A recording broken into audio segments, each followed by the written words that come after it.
అందరికీ నమస్తే. నేను మీ అసంపల్లి సంపత్ కుమార్. జై భీమ్, జై కేసీఆర్, జై డాక్టర్ బాలకృష్ణ అన్న.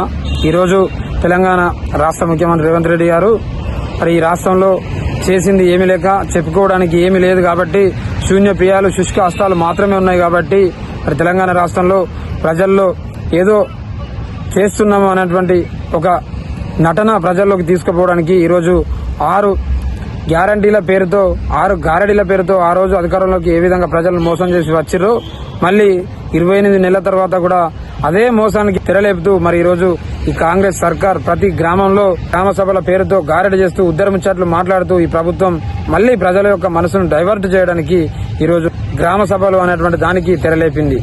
ఈరోజు ఈ రాష్ట్ర ముఖ్యమంత్రి రేవంత్ రెడ్డి గారిని నేను స్పష్టంగా అడగదలుచుకున్నా. అయ్యా ముఖ్యమంత్రి గారు, కొత్తగా ఊరూరా ఈ గ్రామ సభ ఎందుకు, ఈ గారడి ఎందుకని నేను అడుగుతున్నా. అంటే నువ్వు చేసింది ఏమీ లేదు, ఒక కొత్త పథకం పెట్టలే, ఈ యొక్క 28 నెలల ఉన్న పథకాలకే కోతలు పెడుతున్నావు, మరి మళ్ళీ ఈ యొక్క గ్రామ సభలు అనేటువంటి కోతలు ఎందుకని నేను అడుగుతున్నా. నువ్వు నిజంగా ఈ రాష్ట్రానికి ఏమైనా కొత్తగా చేసింది ఉందా?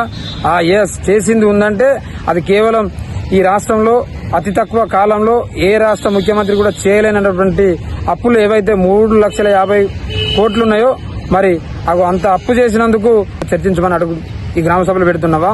లేదు అంటే ఈ రాష్ట్రంలో ఉన్నటువంటి మరి 30 లక్షల నిరుద్యోగులను నయవంచన చేసి ఒకే సంవత్సరంలో మరి 2 లక్షల ఉద్యోగాలు ఇస్తానని అధికారంలోకి వచ్చి మాట మార్చి ఈరోజు మరి 28 నెలలు గడిచినా గానీ కేవలం 16,978 ఉద్యోగాలతో మరి నోటిఫికేషన్లు ఇచ్చి చేతులు దులుపుకున్నందుకు ఆ విషయాన్ని, ఆ గొప్పతనాన్ని ఈరోజు ప్రజల్లో చెప్పమని గ్రామ సభలు పెడుతున్నారా? నీ యొక్క విలాసాలు ఏవైతే ఉన్నాయో అధికారంలోకి వచ్చినప్పటి నుండి 65 సార్లు ఢిల్లీకి పోయి రావడానికి ఏదైతే 300 కోట్ల ప్రజాధనాన్ని దుర్వినియోగం చేసినవో ఢిల్లీ నుండి ఒక్క నయా పైసా కూడా పట్టకరాకుండా మరి 300 కోట్లను వృధా చేసినందుకు ఆ గొప్ప పని గురించి ప్రజల్లో చర్చించమని ఈరోజు గ్రామ సభలు పెట్టమంటున్నావా? లేదు అంటే నీ మంత్రుల షికార్ల కోసం హెలికాప్టర్లు వాడినందుకు 300 కోట్లు ప్రజా ధనాన్ని వృధా చేసినందుకు మరి ఆ విషయాన్ని చర్చించమని ఈరోజు గ్రామ సభలు పెట్టమన్నావా? లేదు అంటే మరి ప్రజలకు ఇచ్చినటువంటి హామీలను పక్కన పెట్టి మరీ ముఖ్యంగా రైతు బంధు పథకం ఏదైతుందో మరి 15,000 ఇస్తా, నేను కూలీ రైతులకు కూడా మరి ఈరోజు 12,000 చొప్పున ఇస్తానని గబ్బాలు కొట్టినటువంటి ముఖ్యమంత్రి ఉన్న రైతు బంధుకు 2 సార్లు ఎగ్గొట్టి పంగనామాలు పెట్టి ఈరోజు 15,000 ఇస్తానని కేవలం 12,000కే పరిమితం చేసినటువంటి రైతు బంధు గురించి, రైతు భరోసా గురించి నువ్వు ప్రజల్లో చర్చించమని ఈరోజు గ్రామ సభలు పెడుతున్నావా? ఎందుకు పెడుతున్నావు అని నేను అడుగుతున్నా. ఈరోజు మూసీ ప్రక్షాళన పేరిట కావచ్చు, లేదంటే మరి గాంధీ సరోవర్ అనే పేరిట కావచ్చు, ఈరోజు పేద ప్రజలు తమ యొక్క నెత్తుడిని ఒక చెమటగా మార్చుకొని పైసా కూడబెట్టుకుని ఇల్లు కట్టుకుంటే మరి ఈరోజు దాదాపు 2,070కి పైగా ఇళ్లను, 2,500 కుటుంబాలను, 12,000 మందిని ఈరోజు మరి వాళ్ళను రోడ్డు మీదకి తీసుకొచ్చి వాళ్ళ ఇళ్లను కూలగొట్టినందుకు గ్రామ సభలు పెట్టమని చెప్తున్నావా? మరి ఎందుకు పెట్టమని చెప్పమని నేను అడుగుతున్నా. ఈరోజు నువ్వు ఇచ్చినటువంటి హామీలకు దిక్కు లేదు.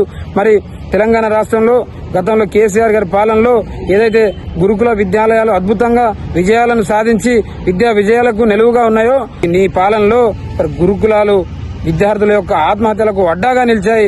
నిన్నటికి నిన్న చెన్నూరు నియోజకవర్గంలోని పట్టణ కేంద్రంలో ఏదైతే గురుకుల విద్యాలయంలో శ్రీ హిందూ అన్నటువంటి 7వ తరగతి విద్యార్థిని ఆత్మహత్య చేసుకుంటే ఆ యొక్క విద్యార్థి ఆత్మహత్యతో 128వ ఆత్మహత్య ఈరోజు గురుకుల హాస్టల్లో చేసుకున్నందుకు మరి ఆ విషయాన్ని గురించి చర్చించమని గ్రామ సభలు పెట్టమంటున్నావా?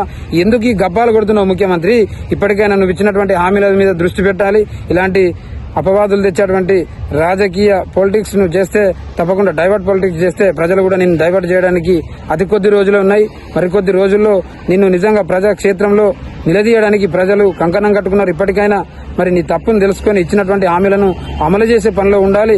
లేదంటే మాత్రం తప్పకుండా ప్రజల పక్షాన బీఆర్ఎస్ పార్టీగా, కేసీఆర్ సైనికులుగా, బాలకృష్ణ అభిమానులుగా తప్పకుండా ఈ యొక్క పరాయి పాలనను అంతమొందించడానికి తప్పకుండా అడుగడుగున నీ ప్రభుత్వాన్ని నిలదీస్తాం, అడ్డుకుంటామని తెలియజేస్తూ జై తెలంగాణ.